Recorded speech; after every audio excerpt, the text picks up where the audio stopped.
So, dear friends, today we are going to discuss new topic, and that is mainly about constraint.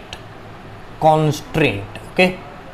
So today we are going to discuss about constraint. So what are the things that we are going to discuss now? We will discuss about constraint, what are the types of constraint, and we will see what are the troubles in constraint. Okay. So first of all, welcome to this lecture number 6. Okay. So let us start with our topic constraint. Basically, constraint means geometrical or kinematical restriction. So you can write the definition of constraint, that is geometrical or kinematical restriction. So you can get an overall picture about constraint. Basically, constraint is nothing but restriction. So let us discuss this with some interesting example. Okay, so suppose I am having this cube. You can see this is a cube. Okay, and if a molecule, if I think only one molecule inside this cube, so what you find? You find that this molecule cannot move in this direction, it cannot move in this direction, it cannot move in this direction. That means the motion of this molecule is restricted, and that is restricted due to this geometry. Okay, so this is geometrical restriction, because due to this cube, which is basically a closed surface, you can imagine like your room. So like this room, when you consider a molecule in a room and you close all the windows, doors, so the molecule cannot escape outside. That means there is a complete restriction to its motion. Okay, so this is a geometrical restriction that comes due to the geometry. Another example you can consider, if this is a ball, I am considering as a tennis ball. Okay, any ball you can consider, and this is suppose an ant which is moving on the surface of this ball. So this is your radius, this is your radius which is constant, and this ant cannot move upward or cannot move downward. It can only reside on the surface of the sphere. That means it cannot go up, it cannot come down. So it will only reside on the surface of the sphere. So this is a restriction, and that restriction is basically due to the geometry of the geometry of the figure. Okay. Another restriction that we are going to discuss, that is kinematical restriction. What is kinematical? Kinematical means the restriction due to the motion. For example, if I am considering an inclined plane, you can see that this is an inclined plane. Okay, let me 1 minute. Okay, so if you are considering an inclined plane, what happens in inclined plane? If you are considering a ball, that ball will always come downward. Okay, so it cannot move up or it cannot take a parabolic path. That means this restriction is basically due to the motion. Okay, that type of restriction is kinematical restriction. Okay, so we are going to discuss this in detail. So you can see the figure. If I am having an inclined plane, this is the angle theta, you know very well. So if it is a ball, it will come downward. So there is a restriction, it cannot move up or it cannot take a parabolic path. Okay, so you cannot expect that it will move up or it will take a parabolic path. It will always come downwards. So this is a restriction. Okay, so it does not have its own independence to move up and take a parabolic path. So this is a restriction to the ball. Okay, so he cannot the ball cannot move as per its own choice. Okay, so it will come downward by nature. Okay, so this is a kinematical restriction. Okay, kinematical restriction due to the motion. Another basic example that we are going to deal with is the motion of a pendulum. Okay, motion of a simple pendulum. If you are considering a simple pendulum, okay, if you are considering a simple pendulum, so what happens? This is your simple pendulum. 1 minute, 1 second. If you are considering a simple pendulum, what happens? So if this is a simple pendulum and this is the bob of the simple pendulum. Okay, this is the bob of the simple pendulum, or you can say any object having mass m. So this simple pendulum is oscillating about its mean position. That means the simple pendulum will go to the extreme position and it will come back to the mean position, then it will go to the mean position, then it will go to extreme position, then will it come back to the mean position. So there is a restriction. It cannot move, or it cannot take a circular path. You cannot expect that it will take a circular path. Okay, so you cannot expect that. Okay, so it will go here, it will come here, it will go here, then it will come here. So there is a restriction, and the restriction is basically due to the motion. Okay, so this is kinematical restriction. Now let us discuss what are the types of constraint. Okay, what are the types of constraint, which is basically very important also. So types of constraint, okay. What are the types of constraint? First type is your holonomic constant. What is holonomic constant? Let us understand it in detail. Okay, holo means complete. Holo means complete. Okay, and constraint means restriction. It may be geometrical or it may be kinematical. Okay, no doubt. Holo means it is complete. Okay, for example, if I am considering an equation of this type, f of r1 vector, r2 vector, similarly rn vector, okay, which is equal to 0, in that particular case we will say this is a holonomic constant equation. What is this? This is a holonomic constant equation. Okay, so holo means complete, so completely it will be equal to 0. This is a equation. Okay, it is having LHS, it is having RHS. So basically you can see that the RHS term is 0. Okay, when the RHS term will be 0 and it is having a equal to sign, that is why it is a equation. Okay, LHS and RHS, so equality, so it holds equality, and this is a holonomic constant. Okay, function of r1 vector, r2 vector, rn vector. What do you mean by this? R subscript n, this is nothing but position vector of m particle. Okay, for example, r1 vector is position vector of first particle, it is second particle, position vector of second particle, and this is the position vector for n particle. If we are considering a system having n particles, so Rn is the position vector of n particle. Okay, so another thing you can add this in this equation, particular equation. If you consider this equation as like this, f r1 vector, r2 vector, rn vector, and you take the time part equal to 0, then this constraint is holonomic, as well as you can give a new name to it, or you can add a new name to it. It is rheonomic. Okay, yeah, rheonomos. Okay, so what you can write, just wait for 1 minute, you can write it as rheonomic. Okay, yeah, rheonomous constant. So this is rheonomic. Rheonomic means you have to take the time part. Okay, so it is rheonomous holonomic constant. It is holonomic. Why it is holonomic? Because it is having 0. Okay, so one of the basic principle that you have to remember is, if the RHS part contain 0, if it is equal to 0, you can see this is equal to. Okay, so if this is equal to 0, that means it is holonomic. If it is having the time part, then it is rheonomic. Yeah, you can say as rheonomous holonomic constraint. Okay, so this is holonomic constraint. So you can take some example. So I will take one important example, that is motion of a simple pendulum. Okay, if this is a pendulum you are having, and this is your bob. Okay, this is your bob. So it is oscillating, So it can go to this extreme position and it can come to the mean position, then it will go to the extreme position, then it will come to the mean position. So no doubt. So this is nothing but point of suspension.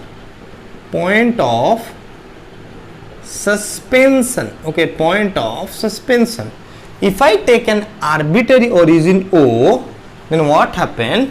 This is nothing but the length. This is the length of the pendulum. This is nothing but the length of the pendulum.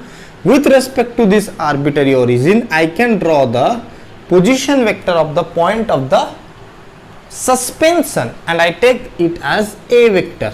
Okay.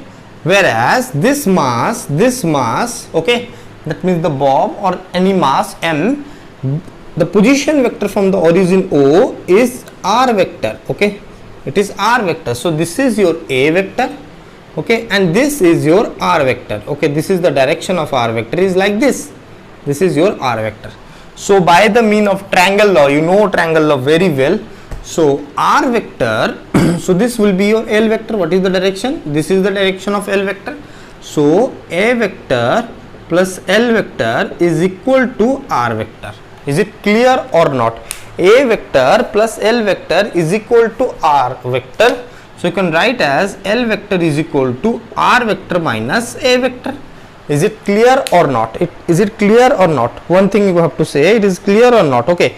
So if I take the mod of the square on both sides, so I can write L vector mod square is equal to R vector minus A vector mod square. Is it clear? You can write as R vector L vector mod square is equal to R vector minus A vector mod square, and you can rearrange the term like this. Okay, R vector minus A vector mod square minus L vector mod square is equal to 0, and what you are getting it, the term 0, which is very much important to know which type of constant is it. Okay, so you are getting as R vector minus A vector mod square minus L vector mod square equal to 0. So what type of constant you are expecting it?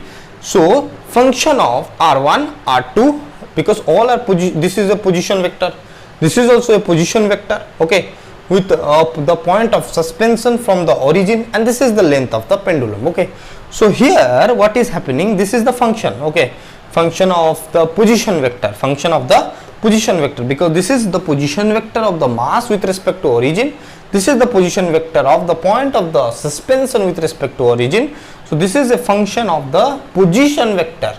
Okay, equal to 0. Equal to 0 means it is holonomic. Okay, it is holonomic. It is holonomic. Okay, so what I am doing, this one is wet, that why I am unable to write here. So I am waiting for some minute. Okay, let us start again. Okay, so R vector minus A vector mod square minus L vector mod square equal to 0, and if you take the time part, it is Riemann holonomic constant. Holo means equal to 0. What you have to do, if you are given an equation and that equation LHS equal to 0, that means it is holonomic. Okay, basic idea. Okay, so now we will come to the second constraint, that is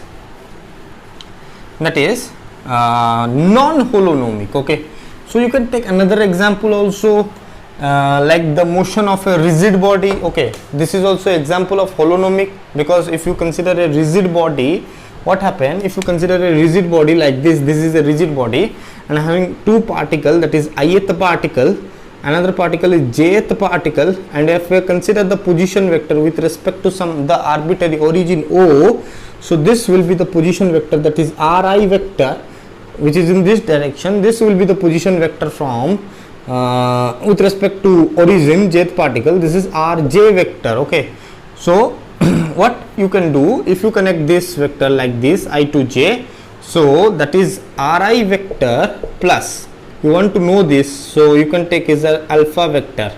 Okay, alpha vector is equal to Rj vector. Okay, triangle law.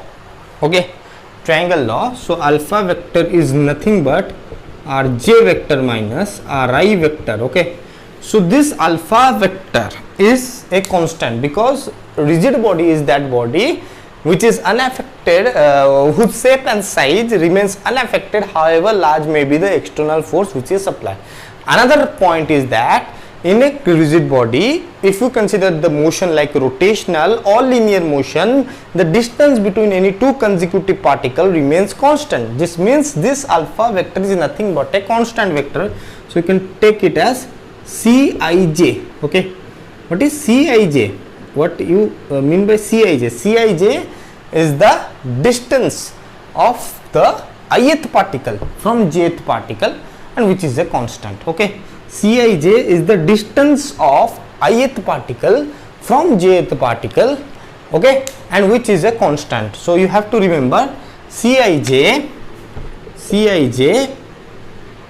is equal to, so alpha vector, you can take alpha vector as Rij, okay, Rij, okay, R12 minus R1, okay. So like that I am writing R2 R12 minus R1, okay. So Ri Cij is nothing but equal to Rij, okay, vector. So if you take mod square, this is Cij square minus Rij square equal to 0. So what you are getting? You are getting the RHS term which is equal to 0. This means Cij is what? Cij is nothing but the distance of the ith particle from jth particle, which is a constant. Rij is the position vector, okay, that is joining ith particle and jth particle. This position vector is joining ith particle to the jth particle. This position vector is joining the ith particle to the jth particle. That means this is the function of, and this is equal to this, okay. So function of the position vectors, okay, is equal to how much? 0, okay. Function of the position vector is equal to how much? 0. So like that I am writing f of r1 vector, r2 vector up to rn vector, okay. So here equal to 0, what is the most important thing is equal to 0. That means it is holonomic, okay. So now we will come to the point that is non-holonomic, okay, and it is just the reverse process of holonomic. What happens here? If f of r1 vector, r2 vector and rn vector, okay, you can use capital N only because small n here will indicate the degree of freedom. We will discuss it later. So r1 vector, r2 vector and rn vector if equal to greater than 0, then it is called as non-holonomic. Another thing that you have to add here, that it is unequal, or it follows inequality rule, okay. You can take a very simple example and very practical example. If I am having a sphere, okay, if I am having a sphere, this is the radius of the sphere which I am taking is a, and if a ant is moving above the surface of the sphere, and this is the position vector, okay, this is your r. So what you expect? You expect that r vector mod square minus a vector mod square must be greater than 0, okay, because r is greater than a. So r square minus a square is greater than 0, that is as usual. So here it is not equal to 0. You can see that this is the function. This is the function of position vectors, okay, function of the position vectors, but it is not equal to 0. It is greater than 0. That means it is non-holonomic, okay, non-holonomic, okay. So here what we are discussing about the constant and the types of constant. Another thing, if you take the time part, it will be rheonomous holonomic. If there is no time part, we call this scleronomous, okay, scleronomous. So you can write here, if it is time dependent, one minute, if it is time dependent, what constant it is? Rheonomic. If it is time independent,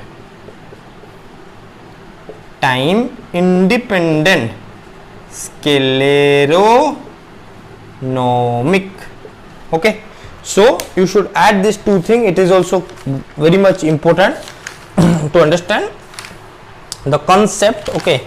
So next thing that we are going to discuss is the troubles, scleronomic, scleronomous, okay. but you can decide as per your choice. Okay, so now we will discuss the trebles in constant. Okay, we will discuss the trebles in constant, that will be in the next video. Okay, so trebles in constant, and then we will go to degree of freedom. Thank you.